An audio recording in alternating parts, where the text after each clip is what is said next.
To sustain the momentum of the initiative of the last public engagement entitled Combating Climate Change, Energy Saving and Carbon Emission Reduction in Buildings, the Council for Sustainable Development organized a conference on sustainable development through energy efficiency and conservation, with a view to engaging different sectors and stakeholders to explore issues related to energy efficiency and conservation, green business opportunities, sustainable built environment, and development of a low-carbon economy, as well as to share good practices in enhancing energy efficiency in buildings.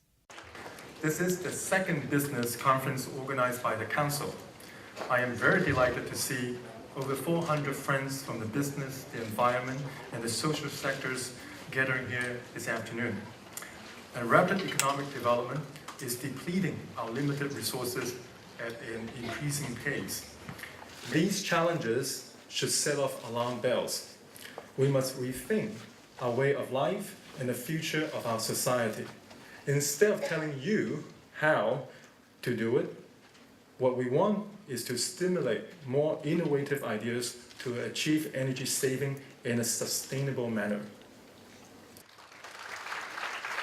我都睇過今日嗰個出席嗰個人啦，不同背景嘅都有由NGO 啦非政府嘅機構啦、學校啦、教育機構啦、business sector 啦、商業啊，同埋其他有不同嘅行業都有。咁參與人數咧有嘅人咧有學生啊，去到大學嘅教授啊、行政嘅人員啊、一啲專業嘅人士都有。I believe that there's the potential to reduce carbon emission right at the beginning, and we've chosen to use the format which is from cradle to grave approach, from raw material extraction to disposal of buildings, and we focus on the use of this the carbon emission for our buildings with a lifespan of 100 years from beginning to demolition. So the carbon emission estimation model covers 6 aspects. First is materials consumed during construction. Second, materials for the building structure, which is permanent structure. And then communal building services installations. And then aspect 4 is renewable energy. Aspect 5, the trees that we plant. And aspect 6 is demolition. We can use LED lighting when the technology is more mature, and that can help us to reduce energy by another 10% in the communal area by using LED bulkhead, which have been on trial for some time. Okay, so how we can save energy in air conditioning and water heating? First of all, this is what is already available. Okay, the government has already set up energy labeling scheme. Okay, if you go to the shop, you look at the energy labeling scheme, you can identify what products are energy efficient. There are a list of energy saving practice. Okay, we can learn from it and implement. For the remaining waste heat, okay, we can use other technologies such as thermal electric generator or other low temperature organic Rankine cycles and so on, so that we can convert the waste heat directly into electricity. Okay, so we have more electricity. 咁我哋管理公司咧去做呢個物業管理呢個環保角色當中咧，其實我哋都受到好多唔同嘅因素影響。背後咧，我哋有好多嘅因素去 driven 我哋嘅 clients、owners、occupants。我哋背後最重要咧，政府當中咧，佢推行咗好多嘅環保意識regulations policy。令至到我哋咧會 guide 住我哋大家點樣去做，甚至乎即係會有好多嘅competitions、promotions、fundings 去俾大家咁我哋公司知道有呢啲咁嘅 guidance 有呢啲咁嘅 fundings 我哋就可以點樣推動啦。呢個其中一個factor。另一個 factor 咧就係建築師contractors、suppliers 佢哋咧。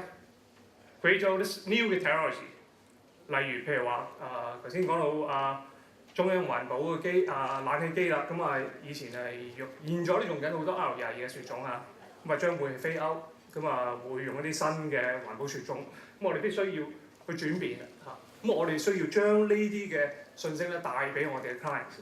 咁啊少少頭先嘅例子咧就話即係局方咧就喺舊年咧亦都舉行咗一個能源節約嘅約章啦。咁啊當中參與嘅超過咗19個 developers 同埋嗰啲公司，102個 shopping centres 啦。咁啊喺6月至9月期間咧就係將佢哋嘅室溫咧就係調到係24至25度嘅。咁啊得益當中咧就減咗好多電啦，減咗電之後咧就帶出嚟就係兩者大家都得益，減少咗用電，管理費嘅壓力亦都減低咗。首先呢件嘢咧必須政府同民間充分合作。3個要點，第一個就係人，最緊要就係人；第二個係錢，第三個係技術。好簡單，就呢3樣嘢。人係乜嘢？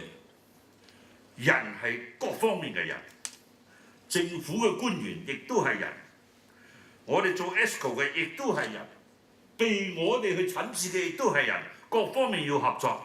但係呢班人首先就要搞一個團隊，呢個團隊或者你叫佢 think tank， 叫佢乜都好，各方面嘅專家組織好。呢個專家做咩工作呢？首先建議政府做一個基金，一個 funding。呢個 funding 呢係提供擔保俾 commercial banks。咁呢個 think tank 要做乜嘢呢？長期嚟講，佢哋甚至要編寫 textbook， 俾小學生從4年級開始到中學到大學，全部呢隻教程，從細教佢哋乜嘢叫做 energy efficiency。呢個係長遠嘅。如果短期呢，佢要 qualify projects， 呢個 project 佢 qualify companies， 咁要 qualify technology。好啦，而家我哋有人、有錢、有技術，全部可以解決。Just like an apartment, as a hotel, we mainly have 3 areas that will consume the most amount of energy. First of all is the guest room, the air conditioning, the lighting, as well as the cooking equipment. Firstly, let me talk about those hardware first. Of course, as I've mentioned, air conditioning is a key areas that we will focus on. That's why we have, during the commencement, we already have installed the water-cooled chillers. And also, we have made it 2 big and 2 small. 2 big, it will be 700 tons, and 2 small one will be 350 tons for each. Why we have this kind of setting? Because we can then have a flexible adjustment on the air conditioning. So that, for example, like this cool and winter time, we can just maybe have just 1 small and 1 big one to operate, so as to save energy. Of course, the other thing is the demand management.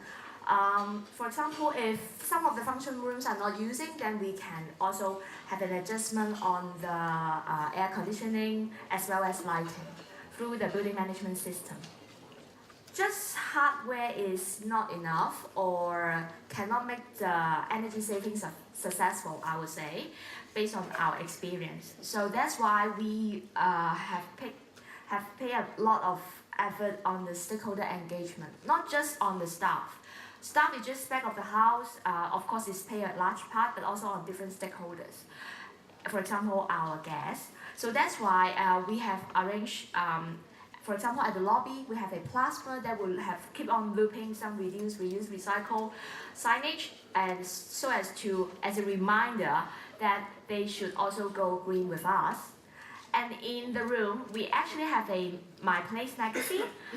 It will talk about all the items that the guests can enjoy in Hong Kong and within the hotels, as well as how they can do, or in terms of being a guest of the earth. For example, how they can save water, how they can save energy with us, or in terms of the green purchasing, what we are performing and how we are performing when we compare with our peers, so that they will know what we are doing. Last year, September last year, the government just implement the building energy efficiency ordinance what we call Chapter 610. That is the mandatory building energy efficiency. So under this audience, that we have to comply with two codes. First is the energy audit code. The other one is the building energy code. Under this, have two technical guidelines is being prepared by the government. For carrying out the energy audit, there are a lot of benefits. Of course, first is the environmental benefit. That is the benefit given by the government. So, 10 years after the implementation of the energy audit, the BEO, that the government estimates that there's around 2 million tons of carbon emission reduction, 2.8 billion kilowatt-hour electricity saving, and it also improves the air quality as well as providing more comfortable environment to the citizens in Hong Kong. 今日咧呢個嚟有兩個目的，第一個目的咧就係多謝可持續發展委員會過去嘅努力，同埋包括今次搞呢個研討會同大家分享。就我諗大家都好關注特區政府新嘅施政報告關於節能各方面嘅。咁今日又帶咗張幻燈片講講政府喺恆常方面有一啲既定嘅節能嘅政策。有啲係加強力度嘅，有啲係新嘅政策，咁同大家分享下。